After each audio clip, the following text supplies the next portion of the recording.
आदरणीय व्यासपीठावर बसलेले आपले पीठासीन अधिकारी, आपल्या जिल्हा परिषदेचे अध्यक्ष कामत साहेब, उपाध्यक्ष आणि आता निवडून आलेले विषय समितीचे सभापती आणि आपण सर्वजण नवनिर्वाचित जिल्हा परिषद अध्यक्ष, सर्वांना माझा नमस्कार.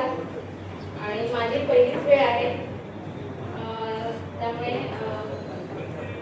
मी सर्वांना आधी सर्वांचे आभार मानते की माझ्यासारख्या नवख्या सदस्याला तुम्ही एवढी मोठी जबाबदारी दिलेली आहे.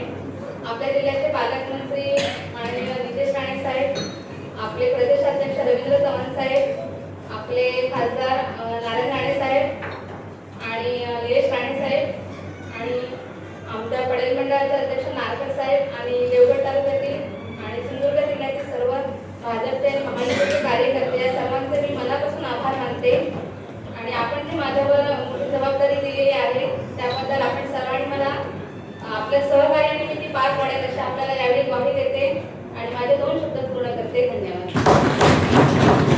ताज्या अपडेट्स आणि ताज्या बातम्यांसाठी आजच सबस्क्राईब करा आपला Sindhudurg digital news channel. Like करा, शेअर करा, कमेंट करा आणि महत्त्वाचं म्हणजे बेल आयकॉनला क्लिक करायला विसरू नका.